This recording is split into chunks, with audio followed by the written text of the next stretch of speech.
Brasil, pátria amada Brasil, o país onde todos amam morar, afinal, todos são felizes aqui.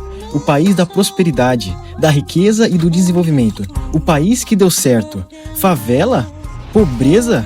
Criminalidade? Isso é coisa do passado, meu amigo, porque os nossos políticos se superaram e tornaram o Brasil num país que venceu, né? Só que não. No último ano, o Estado arrecadou mais de 3 trilhões e 600 bilhões de reais em impostos. O Brasil se tornou um dos países que mais cobram impostos e taxas do mundo. Porém, mesmo assim, com tanto dinheiro, o Brasil continua sendo um país com uma população pobre e com uma baixa qualidade de vida. Mas peraí, isso não faz sentido. Como assim um governo do Brasil acumulou mais de 3 trilhões em um único ano e mesmo assim continua com um dos piores IDH da América do Sul? Para você que não sabe, o IDH compara os países em itens como renda, educação, saúde, expectativa de vida. Na última pesquisa, o Brasil ficou na posição 84, atrás de países como Cuba e Irã. Então, quer dizer que o Brasil, sendo a 8ª maior economia do mundo, ficando na frente até de países como Canadá, Rússia e Austrália, ainda assim é um país pobre? Sim, exatamente. A questão é que o Brasil só tá no top 10 porque existe mais de 200 milhões de brasileiros. É tipo a Índia, que é um país que você bem conhece, né? Mas tá no top 5. Isso talvez seja pelo fato dela ter mais de 1,4 bilhões de pessoas. É muita gente. Sabe quando você sai de casa e se depara com ruas esburacadas ou calçadas que parecem um campo minado? Vai no SUS e recebe aquele servicinho gratuito top. Fora SUS! Ou quando tá na rua e se depara com ocupações irregulares, mais conhecidas como favelas, ou tromba com um mendigo te pedindo dinheiro. Ou às vezes você vê de longe 2 caras numa moto se aproximando para subtrair seu celular. Você olha tudo isso e pensa, isso não faz sentido. O Brasil é grande, recebe mais de 3 trilhões de impostos por ano. Como pode tudo ser tão ruim? Olha, existe uma coisa que separa a sociedade da prosperidade. Uma única coisa que intermedia os dois, que pode tanto aproximar quanto afastar. E essa coisa se chama Estado. Se existe um único culpado para tudo de ruim que acontece no nosso país, esse culpado é o Estado. Porque é para ele que a gente paga tanto imposto e não vê retorno nenhum. É muito imposto, é muita tarifa, é muita taxa. Dos 12 meses do ano, 5 meses que você trabalhar serão exclusivamente para o pagamento de impostos. No Brasil, além de você pagar imposto sobre sua renda de 27,5%, adivinha só, você paga imposto em qualquer coisa que você consome também. Ou seja, esse iPhone de R$ 9.800, sem os impostos sobre consumo, custaria apenas R$ 3.140. 68% do que você paga sobre o smartphone é imposto. Tá me chamando de otário? E a gasolina? Tá cara aí na sua cidade? Vamos supor que ela esteja a 6,24 litro. 62% do preço é de imposto. Se não tivesse imposto, seria apenas R$ 2,38. E um pisante? Você curte um tênis?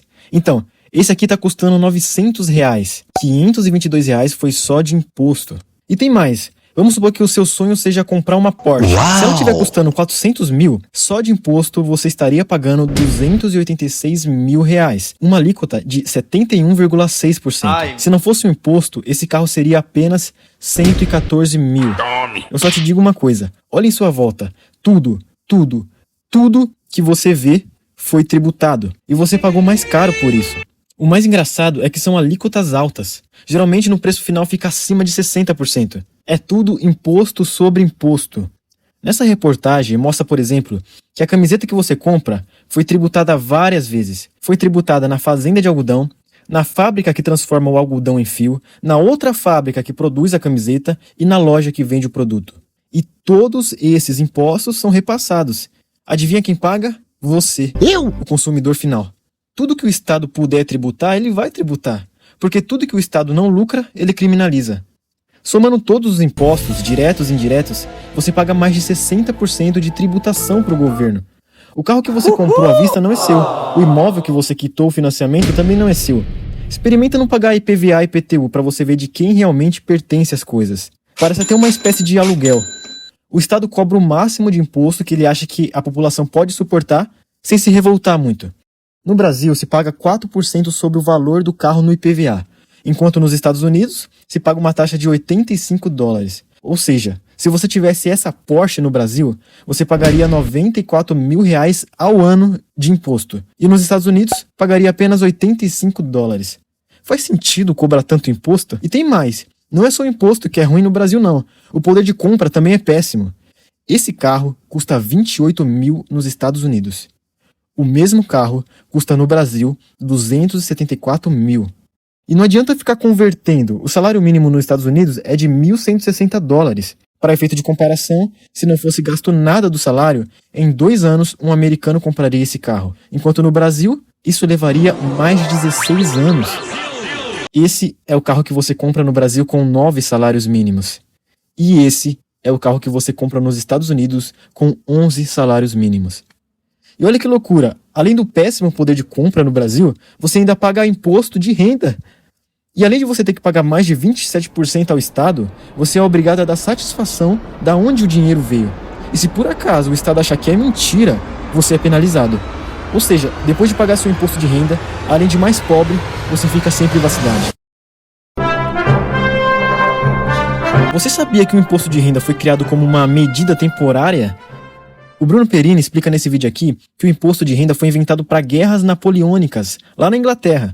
O primeiro-ministro disse que criaria um imposto temporário, apenas para os ricos e com uma alíquota de 10%. O problema, meu amigo, é que depois que a guerra terminou, esse imposto que era para ser temporário voltou. E muito pior, porque se tornou para todos, ficou permanente e muito mais que 10%. Olha só esse comentário. Nada é tão duradouro quanto políticas temporárias. Olha esse outro aqui. Se o governo administrar um deserto, em poucos anos faltará areia. E é exatamente isso. Governos, no geral, são incompetentes com o dinheiro da população. Quanto maior o Estado, pior é para a sociedade. Em São Paulo, todo mundo sabe que tem problemas de alagamentos. Dentre vários motivos, um deles é que São Paulo foi construída antigamente sobre rios e córregos. Os governantes podem até usar essa desculpa para os diversos problemas de enchente em São Paulo e dizer que não tem culpa. Porém, eu ainda assim tenho o direito de falar, se vira. É simplesmente isso, se vira. Sabe por quê? Porque ainda assim são cobrados pesados impostos sobre a população. Se não fosse cobrado nada, tudo bem. Porém, a partir do momento que é cobrado um absurdo em tributação, é o mínimo receber a qualidade esperada. O problema é que o Brasil paga impostos equivalentes da Suíça para receber serviços públicos da Somália. Você paga os maiores impostos e, em troca, recebe rua esburacada, hospital público em condições precárias, medo de sair na rua porque a criminalidade está alta. Aí, o que você é obrigado a fazer se tiver alguma condição? Pagar convênio caro para ir em um hospital privado, ter que morar em condomínio para ter mais segurança e qualidade de vida. O engraçado é que você já paga por esses serviços que deveria ser público, mas é tão ruim que você tem que pagar duplamente e muito mais para ter esses serviços privados. Isso se você tiver dinheiro, né? Porque se você não tiver, o Estado não vai te resgatar. E se você tem um pensamento que, tem que taxar os ricos, os empresários, esquece isso. Rico não paga imposto, ele sempre repassa. E isso acaba sobrando pro lado mais fraco, os pobres. Mas fique em paz, os impostos que você paga está sendo muito bem usado para financiar mordomias e conforto de políticos. Em 1789, um homem chamado Tiradentes, revoltado com o imposto de 20% da época e com outras opressões da coroa portuguesa, foi um dos líderes de uma revolta, a Inconfidência Mineira. Ele queria a liberdade do Brasil e o fim da opressão na cobrança de impostos. Acontece que a conspiração deu errado. Ele foi descoberto pelas autoridades portuguesas e foi brutalmente enforcado e esquartejado como represária aos seus atos e para servir de intimidação para qualquer outro movimento que tentasse fazer igual. Hoje em dia, nossos governantes não fariam essa atrocidade com ninguém, né? Porém, é engraçado que existem umas leis bem intrigantes. A primeira é que sonegar é crime. E incitar a sonegação também é crime. Ou seja, se você acha injusto pagar muito imposto e sonegar, você está errado. Ou pior, se você incentivar alguém a sonegar, você também vai estar cometendo um crime e pode ser perseguido. Por isso que eu queria deixar claro que eu não estou recomendando ninguém a sonegar imposto aqui. Na verdade, eu amo pagar imposto e recomendo que todo mundo pague o máximo de imposto que puder. Afinal, nosso país é uma maravilha, justamente porque fazemos nossa contribuição tributária. Enfim, Tiradentes foi perseguido e desvivido porque se revoltou com 20% de imposto, que ia para sustentar a mordomia da coroa portuguesa. Engraçado que hoje em dia os brasileiros pagam 60% de impostos e tá todo mundo tranquilo, né? Aliás, na minha opinião, eu acredito que seja mais que 80%, somando a inflação monetária. Inclusive, eu fiz um vídeo onde eu falo que não vale a pena acumular patrimônio em real, porque a inflação monetária destrói completamente seu poder de compra. Se você quiser ver, é só clicar no card. Mas beleza, né? O importante é ser feliz e ter sempre pão e circo que o Estado dá pra gente.